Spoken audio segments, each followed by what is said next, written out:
वे भाई साहब, भाई 4 बजे जलसा खत्म करना है, आप किसी को मत बोलिए। 6 फीट 2 इंच का आदमी खड़ा है यार।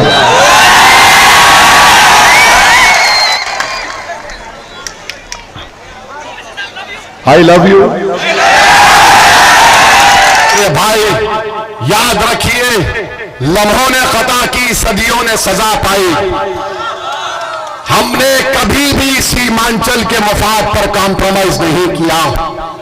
ये कांग्रेस पार्टी का एक सांसद बोलता है ओवैसी की जात क्या है, ओवैसी की जमीन क्या है, ओवैसी की दौलत क्या है।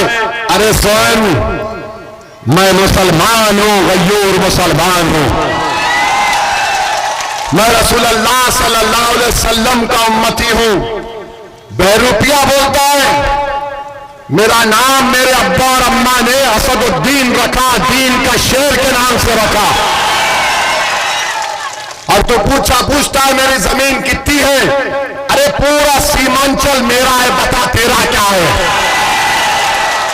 तुझे देखना है ना, कभी सीमांचल के किसी चौराहे पर तू ठहर जा, मैं भी ठहरता हूं, देखते हैं क्या तमाशा होता है। कोई आकर बोलता है कि नहीं जो सरकार बना रहे, अरे यूपी में तो आप सरकार बना ही नहीं पा रहे। 2014 का पार्लियामेंट इलेक्शन हार गए, 17 का विधानसभा हार गए, 19 का पार्लियामेंट हार गए, 22 का विधानसभा हार गए, और बिहार में आके बोल रहे जो सत्ता पार्टी में आ सकती है उसको वोट दो। राजद कब सत्ता में आई थी। और ये गठबंधन से हमारा एक सवाल है, नरकटियागंज वहां पर गठबंधन ने दीपक यादव को टिकट दिया। अभी गूगल करो, दीपक यादव का नाम देखो। दीपक यादव विश्व हिंदू परिषद का है। दीपक यादव तलवार बांट रहा है और ओवैसी को गाली देते हुए नफरत फैलाता है। अरे मैं सीमांचल में कलम बांटने का काम करना चाहता हूं, तुम जिसकी तारीफ कर रहे हो तलवार बांट रहा है। और तलवार बांट रहा है तो क्या मुर्गी को काटेगा या बकरे को काटेगा? क्यों बांट रहा है? तेजस्वी गठबंधन वालों बोलो। नरकटियागंज और तेजस्वी किसको अवार्ड देता है? कामेश्वर यादव। कमरुल हुदा साहब, आपने तो अपनी जवानी में भागलपुर का फसाद देखा होगा, जब भागलपुर की खेतों पर 1000 लाशें पड़ी हुई थी, उनके परिवार के लोग कफन दफन नहीं कर सके तो उस पर फूल गोभी उग गई थी। कामेश्वर यादव आरोपी था और ये यादव लालू परिवार उसको अवार्ड देता है। जाकर देखो दौरा बौरम दरभंगा में कल चुनाव हो रहा है, अफजल खां को लालू ने टिकट दिया, अपने हाथ से भी फान दिया। तेजस्वी जाकर मुकेश सहनी के बड़े भाई संतोष के लिए बोलता अफजल को वोट मत दो, इसको वोट दो। हम 8 दिन से बोल रहे अफजल को धोखा दे रहा है। तो कल रात में मुकेश सहनी ने कहा कि हमको नहीं चाहिए। लालू लेटर लिख दिए निर्वाचन सदन को कि अफजल हमारी पार्टी का नहीं है। तुम इस तरह से 17% को बर्ताव करते हो। जाकर देखो एक और विधानसभा है जहां पर उसका नाम, एक मिनट, उसका नाम जो है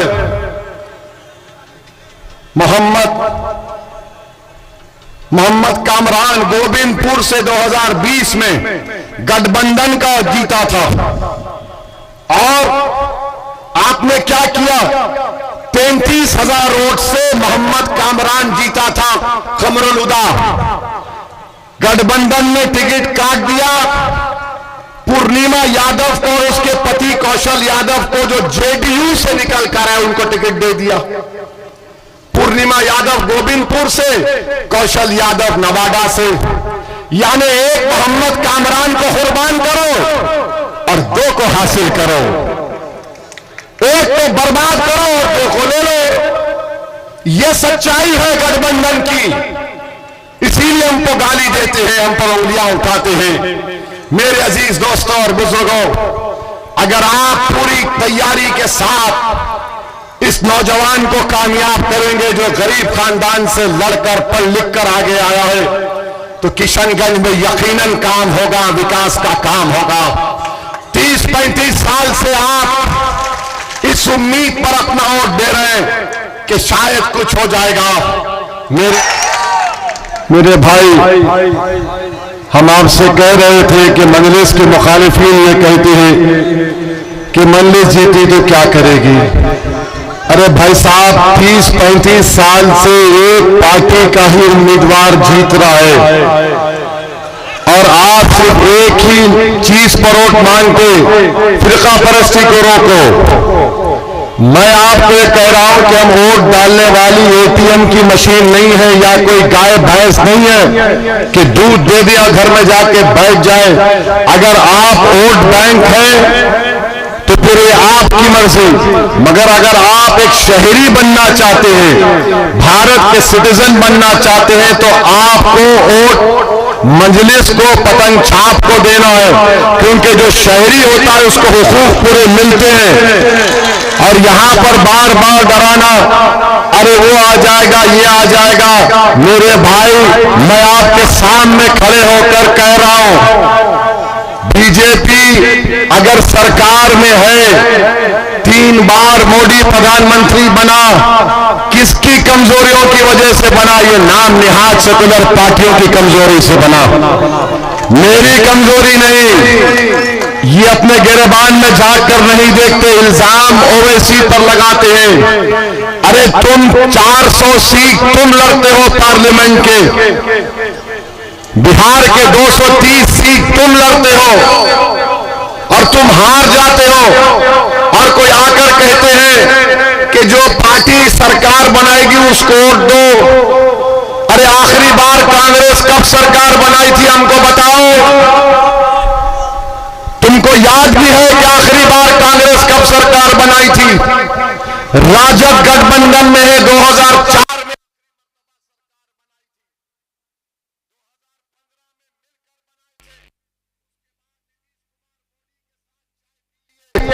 भाजपा की सरकार बन गई, फिर तेजस्वी उप मुख्यमंत्री बने नीतीश कुमार, फिर मोदी को अपना भाई बना लिए। बताओ फिर बीजेपी को सत्ता कौन दे रहा है? जो सत्ता दे रहा है वो हमको गाली दे रहा है।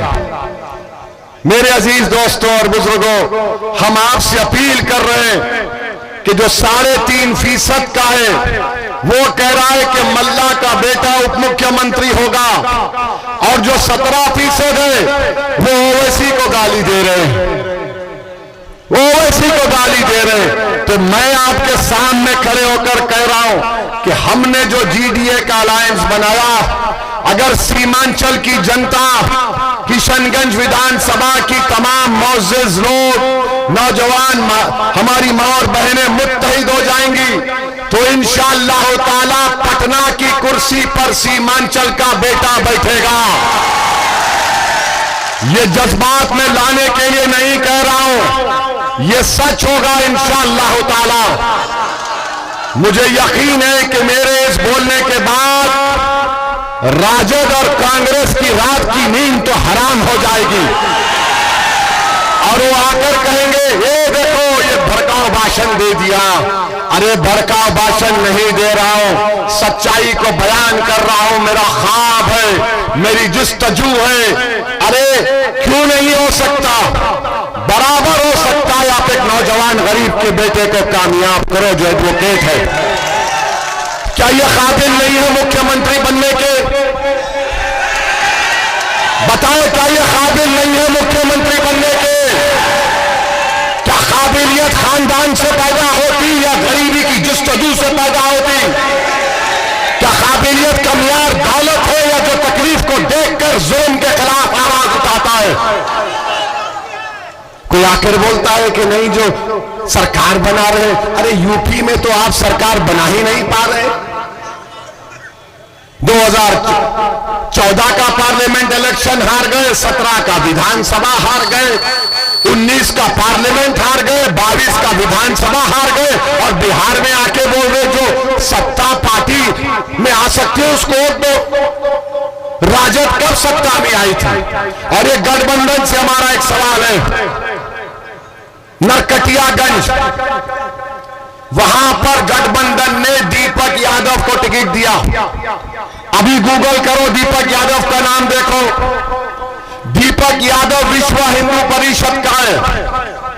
दीपक यादव तलवार बांट रहा है और ओवैसी को गाली देते हुए नफरत फैलाता है।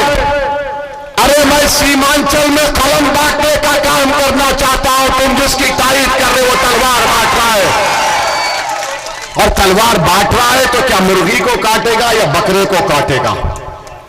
क्यों बांट रहा है? तेजस्वी गठबंधन वालों बोलो।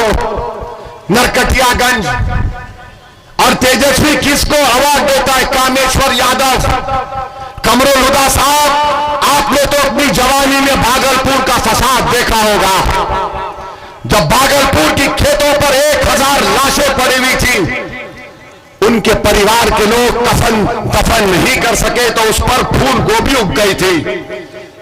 कामेश्वर यादव आरोपी था और ये यादव लालू परिवार उसको अवार्ड देता है। जाकर देखो दौरा बारम, दरभंगा में कल चुनाव हो रहा है। अफजल खान को लालू ने टिकट दिया, अपने हाथ से भी फांग दिया। तेजस्वी जाकर मुकेश सहनी के बड़े भाई संतोष के लिए बोलता, अफजल को वोट मत दो, इसको वोट दो। हम 8 दिन से बोल रहे अफजल को धोखा दे रहा है। तो कल रात में मुकेश सहनी ने कहा कि हमको नहीं चाहिए। लालू लेटर लिख दिए निर्वाचन सदन को कि अफजल हमारी पार्टी का नहीं है। तुम इस तरह से 17% को बर्ताव करते हो। जाकर देखो एक और विधानसभा है जहां पर उसका नाम, एक मिनट, उसका नाम जो है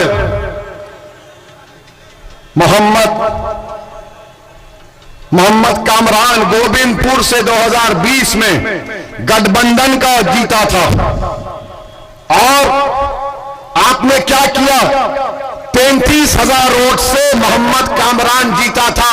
कमरुल हुदा गठबंधन ने टिकट काट दिया। पूर्णिमा यादव को, उसके पति कौशल यादव को, जो जेडीयू से निकल कर है, उनको टिकट दे दिया। पूर्णिमा यादव गोविंदपुर से, कौशल यादव नवादा से। यानी एक मोहम्मद कामरान को कुर्बान करो और 2 को हासिल करो। एक को बर्बाद करो और 2 को ले लो। यह सच्चाई है गठबंधन की। इसीलिए हमको गाली देते हैं, हम पर उंगलियां उठाते हैं। मेरे अजीज दोस्तों और बुजुर्गों, अगर आप पूरी तैयारी के साथ इस नौजवान को कामयाब करेंगे जो गरीब खानदान से लड़कर पढ़ लिख कर आगे आया है, तो किशनगंज में यकीनन काम होगा, विकास का काम होगा। 30-35 साल से आप इस उम्मीद पर अपना वोट दे रहे हैं कि शायद कुछ हो जाएगा। मेरे भाई याद रखिए, लम्हों ने खता की, सदियों ने सजा पाई। हमने कभी भी सीमांचल के मफाद पर कॉम्प्रोमाइज नहीं किया। ये कांग्रेस पार्टी का एक सांसद बोलता है ओवैसी की जात क्या है, ओवैसी की जमीन क्या है, ओवैसी की दौलत क्या है। अरे स्वयं मैं मुसलमान हूं, गयूर मुसलमान हूं। मैं रसूलुल्लाह सल्लल्लाहु अलैहि वसल्लम का उम्मती हूं।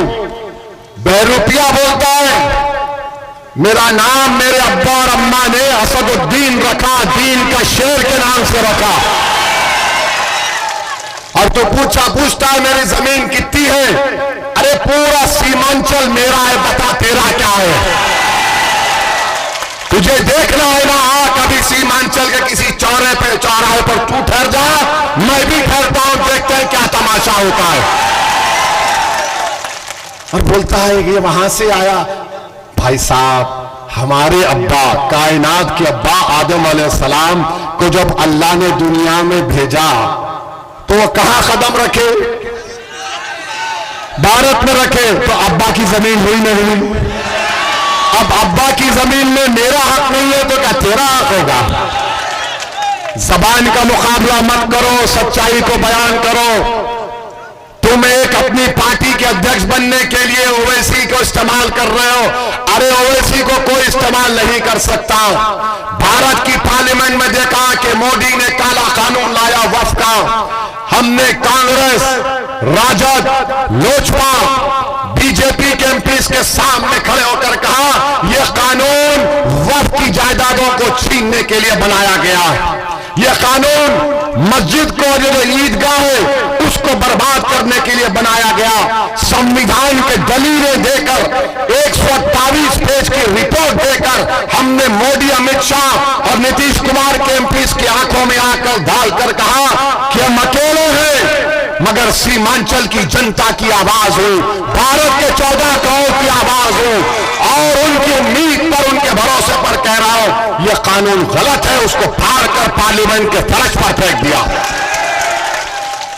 और आज आप हमको चरमपंथी बोलते हैं। चरमपंथी जिसके चेहरे पे दाढ़ी है, टोपी है। कमरुल-हुदा कल अगर आप सुन ले, कल कमरुल-हुदा दाढ़ी छोड़ लेंगे तो क्या चरमपंथी हो जाएंगे?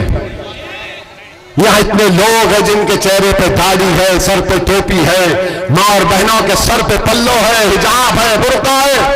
जो पटना का मुख्यमंत्री बनना चाहता है वो चरमपंथी बोलकर सीमांचल नहीं बल्कि 17% अल्पसंख्यक समाज की तौहीन किया है। अभी मुख्यमंत्री नहीं बना, तलवार बांटने वाले को टिकट दिया। अभी मुख्यमंत्री नहीं बना, अफजल को हरा दिया। अभी मुख्यमंत्री नहीं बना, खुर्रम को टिकट काट दिया। यह आपको फैसला करना है। पतंग छाप आपकी आवाज है, पतंग छाप आपकी ताकत है। सीमांचल के इंसाफ के लिए, यहां के नौजवानों के पलायन को रोकने के लिए, यहां के मासूम बच्चे जो अपनी मां की कोख से पैदा होते हैं उनकी जिंदगी को बचाने के लिए, बच्चियों के कॉलेज का इंतजाम करने के लिए, नदी के कटाव को रोकने के लिए, ताटबंद का काम कराने के लिए, एएमयू कैंपस को सुधारने के लिए, आपकी एक सियासी ताकत को बनाने के लिए 11 तारीख को पतंग छाप को आप वोट देंगे और सीमांचल को कामयाब करेंगे। तो लगाइए हमारे साथ नारा, सीमांचल जिंदाबाद, सीमांचल जिंदाबाद, किशनगंज की जनता जिंदाबाद, हमारा इत्तेहाद जिंदाबाद, नारे तकबीर। अस्सलाम वालेकुम। इस नौजवान का साथ दीजिए, इसको कामयाब करिए। बिहार में 60% आबादी 35 साल से कम उम्र नौजवानों पर मुश्तमिल है। बुजुर्गों, इस बच्चे की सरपरस्ती करो ताकि सीमांचल की लड़ाई जारी रख सके। सलाम वालेकुम।